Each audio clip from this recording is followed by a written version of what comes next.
Next ಉಪಮುಖ್ಯಮಂತ್ರಿ ಆಗಲಿ.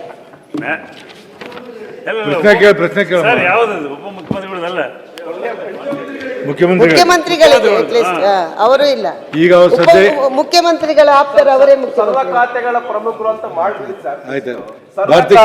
ಪ್ರಮುಖರು ಎಲ್ಲ ಖಾತೆಗಳಿಗೆ ಉತ್ತರವನ್ನ ನನ್ನ ಸಭಾನಾಯಕರು ಕೊಡ್ತಾರೆ ಅಂತ ಮಾಡಿ ಅಧಿಕಾರಿಗಳ ಸಭಾಪತಿಗಳೇ, ಚುಕ್ಕೆ ಗುರುತಿನ ಪ್ರಶ್ನೆ ಸಂಖ್ಯೆ 110 ನಾನು ಮಾನ್ಯ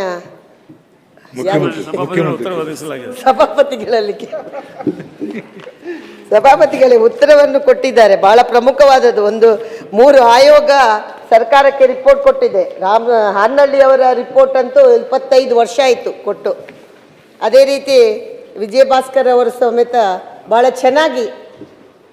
ಚೆನ್ನಾಗಿ ಕೊಟ್ಟಿದ್ದಾರೆ ರಿಪೋರ್ಟನ್ನು. ವಾಯ್ಸ್ ಕೇಳಿ ಬಂದ 7 ಬಾರಿ ವರದಿಯನ್ನು ಕೊಟ್ಟಿರುವಂಥದ್ದು. ಕೂಲಂಕುಷವಾಗಿ ನಮಗೆ ಗೊತ್ತಿದ್ದಂಗೆ ಪರಿಶೀಲನೆ ಮಾಡಿ ಏನು ಇದು ಆಫೀಸರ್ಸ್ ಅಗತ್ಯ ಇದೆಯಾ, ಎಷ್ಟು ಹಣ ಉಳಿತಾಯ ಆಗ್ಬೋದು, ಆಮೇಲೆ ದೇಶಪಾಂಡೆ ಅವರ ವರದಿಯನ್ನು ಸಹ, ಇದೆಲ್ಲ ನನಗೆ ಅನುಬಂಧವನ್ನು ನೋಡಿದರೆ ಎಲ್ಲ ಕಪಟ್ನಲ್ಲಿ ಹೋಗಿ ಕೂತಿದೆ ಅನಿಸುತ್ತೆ ಇವರ ವರದಿಗಳು. ಯಾಕೆಂದರೆ ಈ ಜನರ ಸಮಸ್ಯೆಯನ್ನು ಬಗೆಹರಿಸಿಗೆ ಕೊಟ್ಟಂಥ ವರದಿಗಳಿದು. ಅದರ ಅನುಬಂಧದಲ್ಲಿ ನೋಡಿ ಸಭಾಪತಿಗಳೇ, ಅವರು ಕೊಟ್ಟಂಥ ರೆಕಮೆಂಡೇಶನ್ ಕೊಟ್ಟದನ್ನು ಕೆಲವದನ್ನು ರಿಜೆಕ್ಟ್ ಆಗಿದೆ, ಒಪ್ಕೊಳ್ಬೋದು. ಆದರೆ ಕೇವಲ ಒಂದು 10% ಪ್ರಕಾರ ನಾನು ನೋಡಿದರೆ ಒಂದು 15% ಅಷ್ಟು ಮಾಡಿರ್ತಾರೆ. ಬಾಕಿದೆಲ್ಲ ಎಕ್ಸಾಮಿನೇಷನ್, ಆಮೇಲೆ ಅವರು ಕೊಟ್ಟ ಉತ್ತರದಲ್ಲೂ ಕೂಡ ಯಾವುದೆಲ್ಲ ಮರ್ಜಿ ಆಗಿದೆ ಅಂತ ಕೇಳಿದ್ರಲ್ಲಿ ಒಂದನ್ನು ಬಿಟ್ಟು ಮತ್ತೆಲ್ಲ ಜಾರಿ ತರಲಾಗುತ್ತದೆ, ಅನುಷ್ಠಾನ ಪರಿಗಣನೆಯಲ್ಲಿದೆ, ಇದೇ ರೀತಿ ಅವಲಂಬಿಸಿರುತ್ತದೆ, ಇದನ್ನೆಲ್ಲ ಕೊಟ್ಟಿದ್ದಾರೆ ಸಭಾಪತಿಗಳೇ. ನನ್ನ ಕಾಳಜಿ ಇಷ್ಟೇ, ಈಗ ಆರ್ಟಿಫಿಷಿಯಲ್ ಇಂಟೆಲಿಜೆನ್ಸಿ ಬಂದಿದೆ. ಈಗ ನಮಗೆ ಬೇಕಾಗಿರೋದು ಕಾರ್ಯನಿರ್ವಹಣೆಗಾಗಿ ಇಲಾಖೆ ಎಂಪ್ಲಾಯೀಸ್ ಇರಬಾರ್ದು. ಕಾರ್ಯನಿರ್ವಹಣೆ ಮಾಡಲಿಕ್ಕೋಸ್ಕರ ಇರುವಂಥದ್ದು ಎಂಪ್ಲಾಯೀಸ್ ಅಲ್ಲಿ ಇಲಾಖೆಗೋಸ್ಕರ. ಇದು ಅಲ್ಲ, ಎಂಪ್ಲಾಯೀಸ್ಗೋಸ್ಕರನೇ ಇಲಾಖೆ ಇದ್ದಂಗೆ ಆಗಿದೆ. ಕೆಲವು ಇಲಾಖೆಗಳಲ್ಲಿ ಸಭಾಪತಿಗಳು ವರ್ಷದಲ್ಲಿ ತಿಂಗಳಲ್ಲಿ ಒಂದೇ ಸಲ ಅವ್ರಿಗೆ ಕೆಲಸ, ಬಿಲ್ ಮಾಡೋದು ಮಾತ್ರ. 70-80 ಸಾವಿರ ಸ್ಯಾಲ್ರಿ ತಗೋತಾರೆ, ಅಷ್ಟೇ ಕೆಲಸ ಇರೋದು. ಇವತ್ತು ಆರ್ಟಿಫಿಷಿಯಲ್ ಇಂಟೆಲಿಜೆನ್ಸಿ ಬಂದಿದೆ, ಒಂದು ಜಾಕ್ ಮತ್ತು ಜೆಮಿನಿ ಅಂತ. ಇದನ್ನು ಯಾವಾಗ ಅಳವಡಿಸ್ತದೆ ಸರ್ಕಾರ ಅಂತ ನಾನು ಕೇಳಲಿಕ್ಕೆ ಇಚ್ಛೆ ಪಡ್ತೇನೆ. ಯಾಕೆಂದ್ರೆ ಅಲ್ಲ, ಒಂದೇ ನಿಮಿಷ ಸಭಾಪತಿಗಳು, ಈ ಇತ್ತೀಚೆಗೆ ಬಂದಂಥ ಜಾಕ್ ಎನ್ನುವುದು ಎಷ್ಟು ಇಂಪ್ಲಿಮೆಂಟ್ ಮಾಡಿದೆ ಅಂತ ಹೇಳಿದರೆ ಎಲ್ಲ ಭಾಷೆಯಲ್ಲಿ ಕೂಡ ಅದು ಉತ್ತರ ಕೊಡುತ್ತೆ. ನೀವು ಯಾವ ಕರ್ನಾಟಕ ಭಾಷೆ ಕನ್ನಡ ಹೇಳಿದರೂ ಆಗುತ್ತೆ, ಮಂಗಳೂರು ಕನ್ನಡ, ಹುಬ್ಳಿ ಕನ್ನಡ, ಬೇರೆ ಬೇರೆ ಕನ್ನಡ ಭಾಷೆಯನ್ನು ಕೇಳಿದ್ರು ಕೂಡ ಉತ್ತರವನ್ನು ಕೊಡುವಂಥದ್ದನ್ನ ಮಾಡುತ್ತೆ. ಇದು ಏನ್ ಮಾಡ್ಬೇಕು ಹೇಳಿ. ಅದನ್ನ ಆ ಸಾಫ್ಟ್ವೇರ್ ಅನ್ನು ಯಾವಾಗ ನೀವು ತರ್ತೀರಿ, ಇದರಿಂದ ಎಷ್ಟು ಉಳಿತಾಯ ಆಗುತ್ತೆ ನಮ್ಮ ಇದಕ್ಕೆ. ಉದಾಹರಣೆಗೆ ಕಂದಾಯ ಇಲಾಖೆಯಲ್ಲಿ ಯಾವಾಗ ಬರುತ್ತೆ? ಈಗ ಮೇಡಮ್ ಒಂದು ಭಾಳ ಪ್ರಮುಖವಾದ ಪ್ರಶ್ನೆ ಕೇಳ್ತದೆ. ನಾವು ಆಯಿತು, ಈಗ ಹೊಸ ಯುಗ ಆರ್ಟಿಫಿಷಿಯಲ್ ಇಂಟೆಲಿಜೆನ್ಸ್ ಹೋಗ್ತಾ ಇದ್ವಿ. ದೇಶದಲ್ಲೇ ಪ್ರಪಂಚದಲ್ಲೇ ದೊಡ್ಡ ಚರ್ಚೆ ನಡೀತಾ ಇದೆ. ನಾನು ದಾವಸ್ಗೆ ಹೋದಾಗೂ ಅಲ್ಲಿ ಬೇಕಾದಷ್ಟು ಚರ್ಚೆ ಇದ್ರ ಬಗ್ಗೆ ಬಂತು. ಮೊನ್ನೆ ಪ್ರೈಮ್ ಮಿನಿಸ್ಟ್ರು ಕೂಡ ಡೆಲ್ಲಿಲಿ ಇದ್ರ ಬಗ್ಗೆ ಒಂದು ದೊಡ್ಡ ಕಾನ್ಕ್ಲೇವ್ ಕೂಡ ಮಾಡಿದ್ರು. ಈಗ ಕೋರ್ಟಲ್ಲೂ ಕೂಡ ಕೆಲವು ವಿಚಾರ ಬಂತು. ಕೋರ್ಟಲ್ಲಿನೂ ನಾವು ಇದನ್ನು ಯೂಸ್ ಮಾಡಬೇಕು ಕೋರ್ಟಲ್ಲಿ. ಈಗ CBSE ಅವರು 3ನೇ ತಾರೀಕಿಗೆ 3 ಸ್ಟ್ಯಾಂಡರ್ಡ್ ಟು ಹೈಸ್ಕೂಲ್ವರೆಗೂ ಅದನ್ನು ಸಬ್ಜೆಕ್ಟ್ ಸೇರಿಸ್ಬೇಕು ಅಂತ ಹೇಳಿದ್ದಾರೆ. ಈಗ ನಾವು ಗೌರ್ಮೆಂಟವರು ನಾವು ಮನುಷ್ಯರು ಮಾಡಿದ್ನೇ ಇನ್ನು ನಾವು ಏನು ಅನ್ನೋದನ್ನು ಸ್ಪೆಸಿಫಿಕ್ಕಾಗಿ ಮಾಡೋಕ್ಕಾಗ್ತಾಯಿಲ್ಲ. ಇದೆಲ್ಲ ದೊಡ್ಡ ರಿಸರ್ಚ್ ಆಗಬೇಕು. ಯಾವುದೇ ಆಗಲಿ ಗೌರ್ಮೆಂಟು ಯಾವುದಾದ್ರು ಒಂದು ತೀರ್ಮಾನ ತೆಗೆದುಕೊಳ್ಬೇಕಾದ್ರೆ, ಒಂದು ಡಾಕ್ಯುಮೆಂಟ್ ತೀರ್ಮಾನ ಮಾಡಬೇಕಾದ್ರೆ, ಒಂದು ಪ್ರಿಸ್ಕ್ರಿಪ್ಷನ್ ತೀರ್ಮಾನ ಮಾಡಬೇಕಾದ್ರೆ ಒಂದು ರಿಸರ್ಚ್ ಆಗಬೇಕು. ರಿಸರ್ಚ್ ಆಗದೆ ಇದ್ರ ಬಗ್ಗೆ ನಾವು ತೀರ್ಮಾನ ಮಾಡೋಕ್ಕಾಗಲ್ಲ.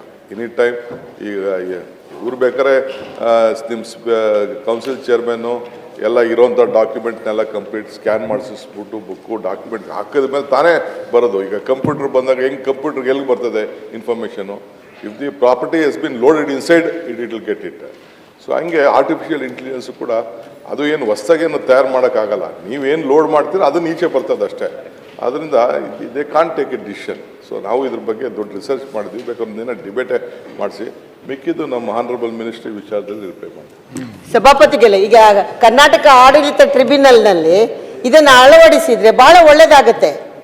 ಹೌದಲ್ವಾ? ಈಗ ತುಷಾರ್ ಗಿರಿನಾಥ್ ಅಂತ ಅಧಿಕಾರಿಗಳಲ್ಲಿ ಕೂತಿದ್ದಾರೆ, ಫೀಡ್ ಮಾಡೋದು ಒಂದು ಇದ್ರಿಂದ.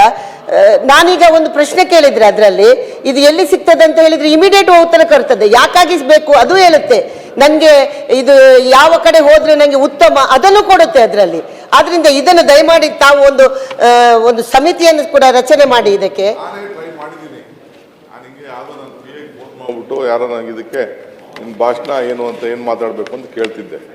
ನನ್ನ ಮಗಳು ಹೇಳಿದ್ದು, ಅಪ್ಪ ನೀನು ಅದಕ್ಕೆ ಯಾಕೆ ಕೇಳ್ತೀಯ, ನೀನು ಚಾಟ್ ಪಿ ಟಿ ಹಾಕು ಅಂತ. I got lot of information, ಅದ್ರ ಮೇಲೆ ಬೇಕಾದಷ್ಟು ಟ್ರೈ ಮಾಡಿದ್ದೀನಿ.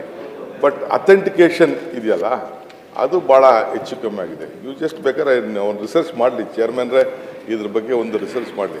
ಇಲ್ಲಿ ಏನು ಅಸೆಂಬ್ಲಿಲಿ ಡಿಬೇಟ್ಸ್ ಆಗಿದೆಯಲ್ಲ ಇದನ್ನು ನೀವು ಲೋಡ್ ಮಾಡ್ದೇನೆ ನಿಮ್ಗೆ ಹೆಂಗೆ ಇನ್ಫಾರ್ಮೇಷನ್ ಈಚೆ ಬರ್ತದೆ? I think honourable home minister might have explored lot of ಇದು. ಕೆಲವರೆಲ್ಲ ಎಜುಕೇಷನ್ ಇರೋರು ಕೂಡ ಎಕ್ಸ್ಪ್ಲೋರ್ ಮಾಡಿರ್ಬೋದು ಅಂತ ಕಾಣ್ತದೆ. ಸೊ ಇಂಥವೆಲ್ಲ ಕೋರ್ಟಲ್ಲೂ ಕೂಡ ಇದ್ರ ಬಗ್ಗೆ ದೊಡ್ಡ ಡಿಬೇಟ್ ಆಗ್ತಿದೆ. ಕೋರ್ಟಲ್ಲಿ ಏನು ಈಗ ಅವರ ರೂಲಿಂಗ್ಸ್ ಬಂದಿದೆ ಅದನ್ನ ಲೋಡ್ ಮಾಡಿದಾಗ they can take it up. ಹೌದು, but they can't write a judgement only depending on the artificial intelligence.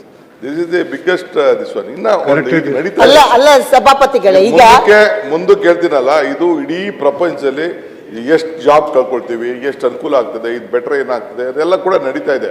Definitely ನಾವು ಅದಕ್ಕೆ ಮುಂದಕ್ಕೆ ಹೋಗಿದ್ದೀವಿ, ಹೇಗೆ ಈಗಾಗಲೇ ಅಡಾಪ್ಟ್ ಮಾಡ್ಕೊಳ್ತಾ ಇದ್ದೀವಿ. ಬಟ್ ಇಂಥ ಕೇಸ್ಗಳಲ್ಲಿ ಕೆಲವು ಆಸ್ತಿಗಳು ತೀರ್ಮಾನ ಮಾಡ್ಬೇಕಾರೆ, ಕೆಲವು ಯಾವ್ದಾದ್ರು ಮಾಡ್ಬೇಕಾರೆ you can't come until you input some ಏನಾರಲ್ಲಿ ಕೊಡ್ಲಿಲ್ಲ ಅಂತಂದ್ರೆ ನಿಮ್ಗೆ ಯಾವ ಇದ್ರಲ್ಲೂ ಕೂಡ ರಿಸಲ್ಟ್ ಬರಲ್ಲ. ಈಗ ನಾನು ಇದಕ್ಕೆ ಯಾವುದೋ ಎಲೆಕ್ಷನ್ ವಿಚಾರಕ್ಕೆ ಹೋಗಿದ್ದೆ, ನಾನು ಅಸ್ಸಾಂಗೆ. How to win Assam election ಅಂತ ಆಗ್ತೆ, ಅವ್ರದ್ದೇ ಆದಂತ ಒಂದು ರಿಪೋರ್ಟ್ ಬಂತು. ಅದ್ರ ಮೇಲೆ ನಾವು ಎಲೆಕ್ಷನ್ ಮಾಡಕ್ ಆಗ್ತದ? It is not possible. ಇಲ್ಲ ಸಭಾಪತಿಗಳ ಒಂದೇ ನಿಮಿಷ ಸಭಾ ಉಪಮುಖ್ಯಮಂತ್ರಿ ಬೇರೆ ಇದೆ ಬಿಡಿ. ಎಲೆಕ್ಷನ್ ಗೆಲ್ಲಕ್ಕೆ ನೀವಲ್ಲಿ ಹಾಕಿ ಅಲ್ಲ ಎಲೆಕ್ಷನ್ ಹೋಗೋಣ, ನಾವು ನೀವು ಇಲ್ಲಿ ಕೂತ್ಕೊಳ್ಳೋಣ, ಹೊರಗಡೆ ಹೋಗೋಣ.